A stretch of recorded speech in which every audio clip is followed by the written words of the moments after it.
को प्रशस्त करें। वंदामी माता जी, वंदामी।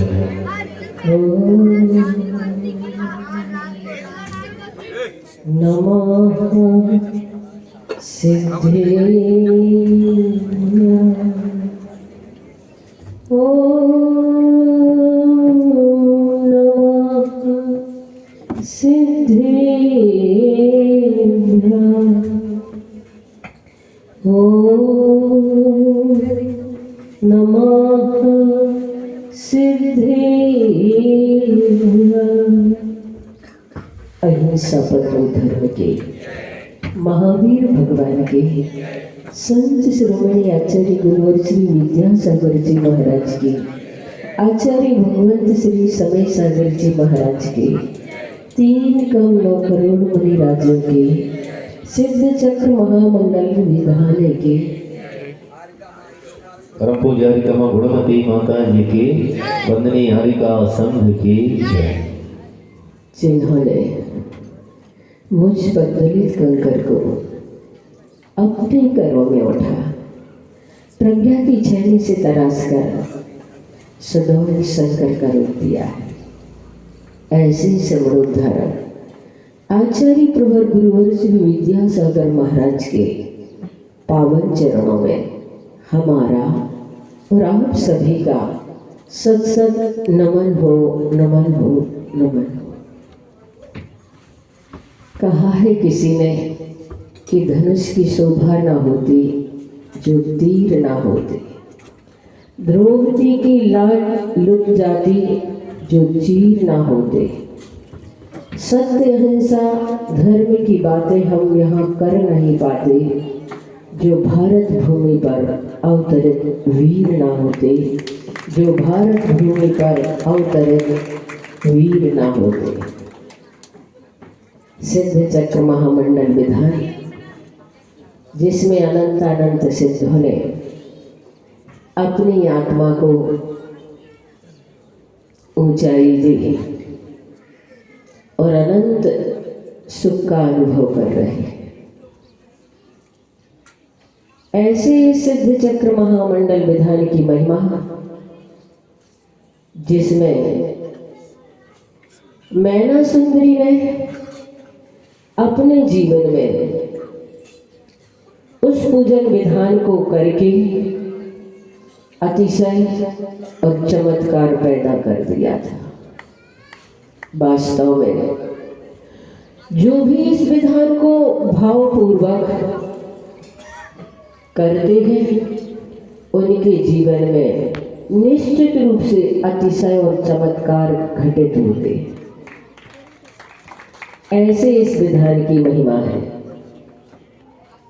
और यहाँ पर हम लोगों की संख्या पहले 5 थी, आज यहाँ पर संख्या 8 की हो गई है। आप लोगों को भी पता नहीं था, हमें भी पता नहीं था। कहीं कहीं लोग तरसते हैं कि हमें विधान करना है तो कोई साधुओं का सानिध्य प्राप्त हो जाए, और आप लोगों के लिए यहाँ पर अनायास ही माता जी का आना हुआ और आपको ये सौभाग्य प्राप्त हुआ। तो बंधुओं, ऐसे इस विधान में और जब साधर्मियों का समादर प्राप्त होता है तो और ही उस कार्य में 4 चांद लग जाते। मुझे तो बहुत खुशी और प्रसन्नता हुई कि माता जी यहाँ पर आकर के रुकी और इस विधान की शोभा को उन्होंने बढ़ाया। ऐसे कार्य हमारे इस भारत देश में होते रहते हैं। मैं तो कई बार अनुभव करती हूँ कि विदेशों में भली भोग है पर भगवान नहीं वहाँ पर मिलते। इसीलिए भारत दुनिया की तमाम धर्मों की पाठशाला है। हमारे देश के संविधान में जन जन के कल्याण की भावना निहित है। इसलिए राष्ट्र की मूल धारा से जुड़कर हम एक आदर्श नागरिक बन सके, ऐसी हम सभी की भावना होनी चाहिए। हम ऐसा कोई भी कार्य न करें जो धर्म, समाज और राष्ट्र के कानून के विरुद्ध हो। अगर राष्ट्र के अस्तित्व को हम क्षति पहुंचाते हैं तो ये मान करके चलना हम अपने ही अस्तित्व को क्षति पहुंचा रहे हैं, क्योंकि राष्ट्र के अस्तित्व से हमारा अस्तित्व जुड़ा हुआ है। इसलिए आचार्य श्री कहा करते थे, राष्ट्र सर्वोपरि है, धर्म दूसरे नंबर पर है और व्यक्ति तीसरे नंबर पर है। भारतीय संस्कृति विश्व की सर्वोच्च संस्कृति है और आचार्य श्री कहते, जिस देश का बच्चा शाकाहारी हो, जिस देश का युवा संस्कारी हो और जिस देश का बुढ़ापा अनुभव से भारी हो, उस देश की संस्कृति कभी मिट नहीं सकती। एक बार किसी ने पूछा, भारत की संस्कृति क्या है? तो उससे कहा, एक शेरनी भूखी और बीमार है, बुद्ध उसके मुख में अपना पैर दे रहे हैं। ये भारत की संस्कृति है। एक व्यक्ति वृक्ष को काट रहा था। तुलसीदास जी ने उस कटते हुए वृक्ष को देखा तो उस व्यक्ति के समक्ष अपनी गर्दन कर दी। ये भारत की संस्कृति है। 3 दिन के भूखे एकनाथ, संत एकनाथ जब भोजन करने के लिए बैठते हैं तो थाली में से कुत्ता रोटियों को लेकर के भाग जाता है। संत एकनाथ उसके पीछे घी का कटोरा लेकर के भागते हैं, रोटी छुड़ाने के लिए नहीं, रोटी में घी लगाने के लिए। ये भारत की संस्कृति है। कबीर का बेटा कमाल जंगल में घास काटने के लिए जाता है।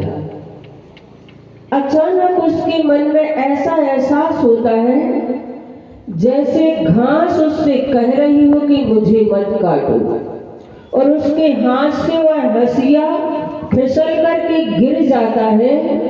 ये भारत की संस्कृति है, जहां पर सिंह और हिरण एक साथ बैठकर अपनी अयाल खुजाया करते हैं, जहां पर सर्प और नेवला एक साथ क्रीड़ा करते हैं।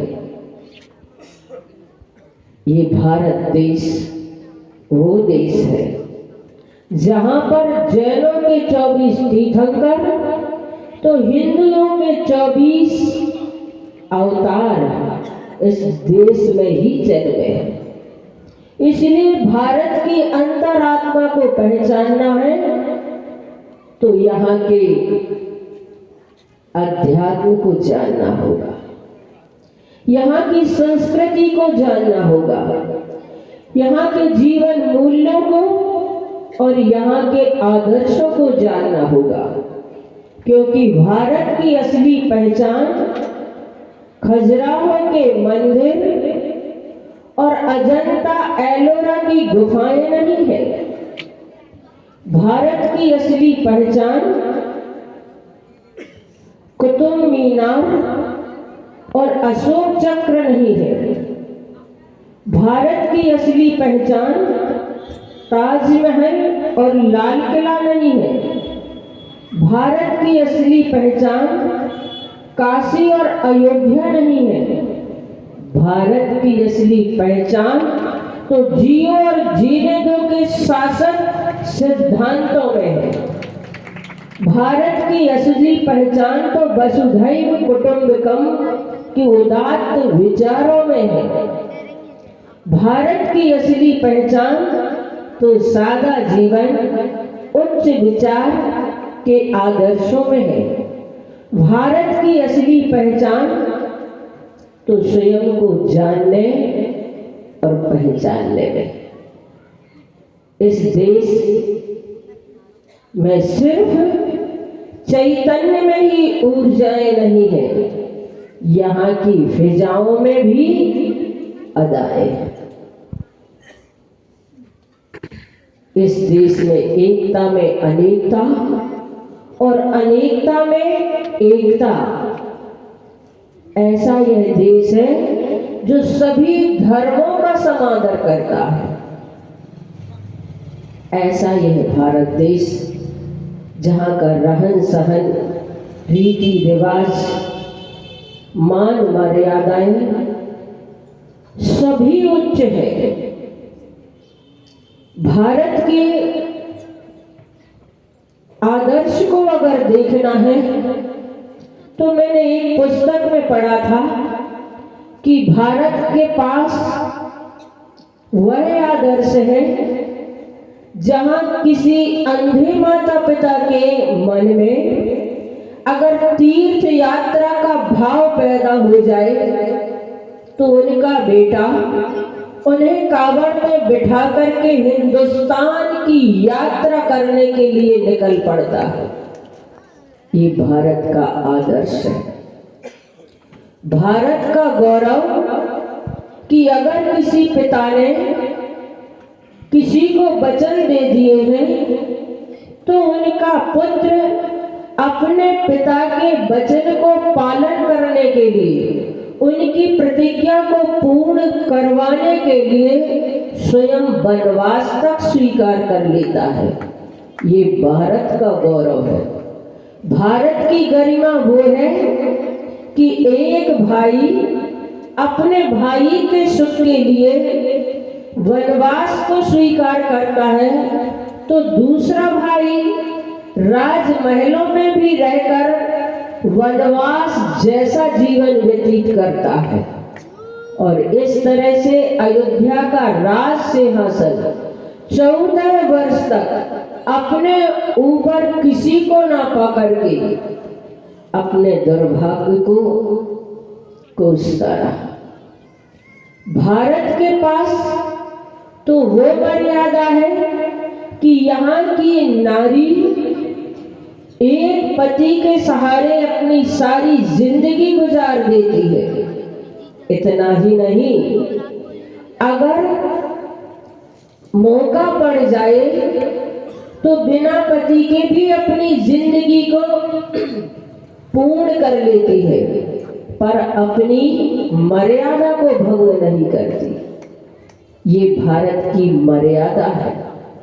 भारत के पास वो समर्पण है कि इस देश को अगर घास की रोटियां भी खाना पड़े तो खाएगा, मगर अपने स्वाभिमान और राष्ट्र की रक्षा को वह बरकरार रखेगा।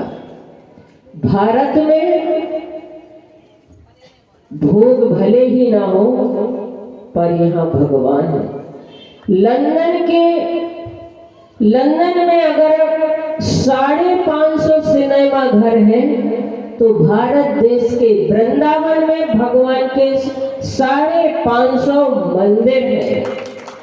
ऐसा ये देश जिसके प्रति हमें गौरव और गरिमा होनी चाहिए।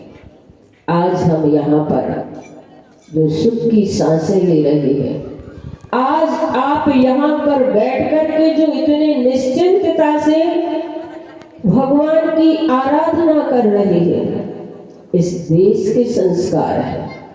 मैंने एक उदाहरण पढ़ा कि एक गगनचुंबी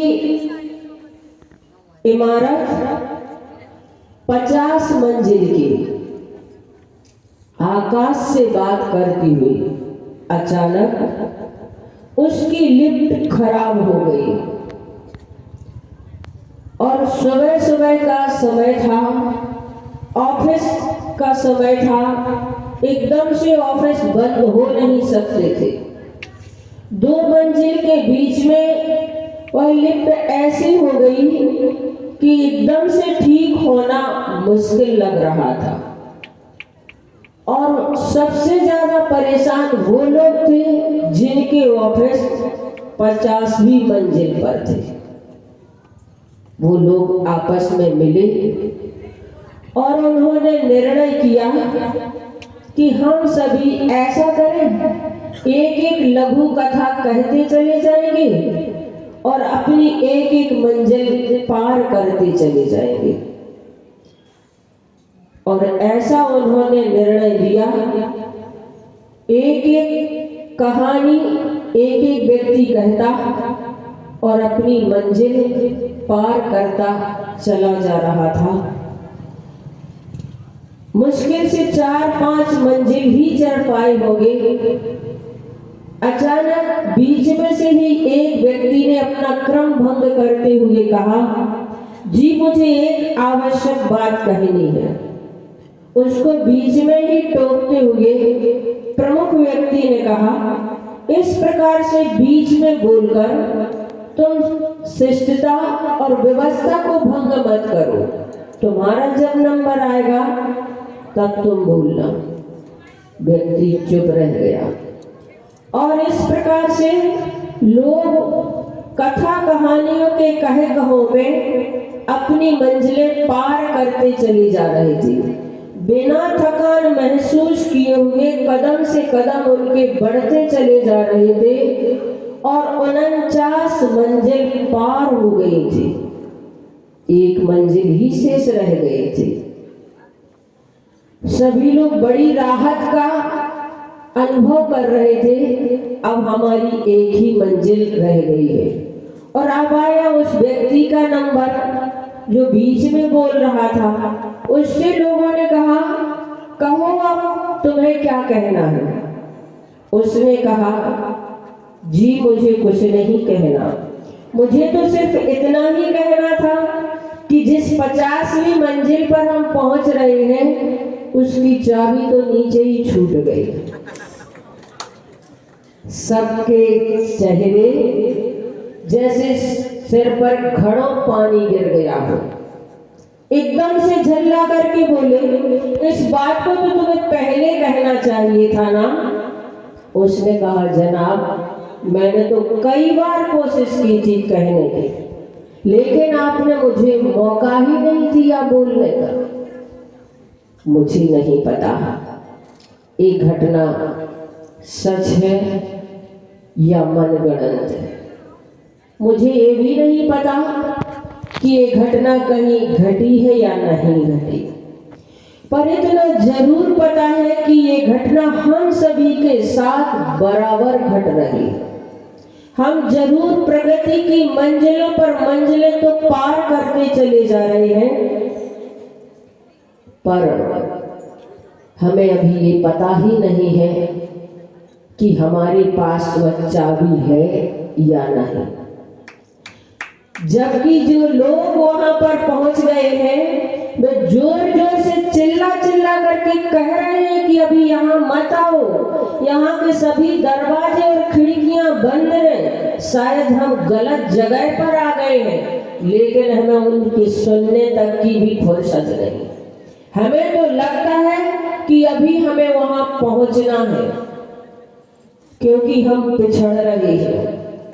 वहां के लोग जो कह रहे हैं कि हम दरवाजे पीट पीट करके परेशान हो रहे हैं, पर वह दरवाजे खुल नहीं रहे, इसलिए अभी आप मत आए। लेकिन मुझे लगता है कि हम अगर रुक गए तो हम पिछड़ जाएंगे, और हम भारतीय हैं, दरवाजे खोलने में बहुत माहिर हैं। वहां पर पहुंच जाएंगे तो खोलने में हमें देर नहीं लगेगी। मैं आप लोगों से पूछना चाहती हूँ कि आखिर वो कौन सी चाबी है जिस चाबी के बिना लोग वहां 50वीं मंजिल पर पहुंच करके भी अंदर प्रवेश नहीं कर पा रहे, तो वो चाबी है संयम की चाबी। हमारे पास वो चाबी है भारत के पास जो शांति और आनंद का मार्ग प्राप्त कराती है। भारत भले ही संपत्ति वैभव में और दुनिया की चीजों में पीछे रह गया हो, लेकिन संयम में वह हमेशा आगे रहा है। संयम की परंपरा यहाँ पर हमेशा अक्षुण्ण रही है और इसलिए पश्चिम के लोग पूर्व की ओर आशा भरी निगाहों से देख रहे हैं। दुनिया भले ही कहीं पर पहुंच गई हो अपने दमखम पर भारत जहां पहुंचा है वह परमात्मा की प्राप्ति और खोज में के लिए ही पहुंचा है। आप सभी लोगों को इस प्रकार से परमात्मा की आराधना करते हुए देखते हैं तो लगता है कि वास्तव में हमारे देश की संस्कृति और परंपरा ऐसी है कि यहाँ पर दुनियादारी से कुछ समय हम अपने लिए भी निकाल लेते हैं, अपने उद्धार के लिए और अपने कल्याण के लिए निकाल लेते हैं, जबकि बाहर सिर्फ और सिर्फ होड़ लगी है भोग सामग्री की। तो बंधुओं, सौभाग्य मानिएगा कि हम ऐसे देश में जन्मे हैं जहाँ पर हमारे वर्तमान और आगामी जीवन के भी अनंत सुख की व्यवस्था बताई गई है। अनंत सिद्धों की आराधना हम यहाँ पर कर रहे हैं। आज सहस्रनाम विधान आप सभी ने किया और उस विधान के माध्यम से अपने अनंत कर्मों को क्षय करेंगे, ऐसी संभावना के साथ यहाँ पर मैं अपनी वाणी को विराम देती हूँ। आज विधान का उपसंहार है। कल हवन के माध्यम से इस विधान में पूर्ण आहुति दी जाएगी और उसके बाद 17 तारीख को आचार्य भगवान विद्यासागर जी महाराज का आचार्य पद दिवस हम सभी बहुत अच्छे से मनाएंगे। जिन्होंने हमें इस मार्ग को बताया है, जिन्होंने हमें जीने की कला सिखाई है, जिन्होंने हमारे लिए तुम कौन हो इसका परिचय कराया है, ऐसे आचार्य भगवान विद्यासागर महाराज के पावन चरणों में दो पंक्तियों के माध्यम से अपनी वाणी को विराम दूंगी। गुरु आज्ञा मम पंथ हो, गुरु आज्ञा निर्ग्रंथ, गुरु आज्ञा को नमन हो, गुरु आज्ञा अहिंसा परमो धर्म की, महावीर भगवान की, संत श्रोमणी आचार्य गुरुवर श्री विद्यासागर जी महाराज की, आचार्य भगवंत श्री समय सागर जी महाराज की,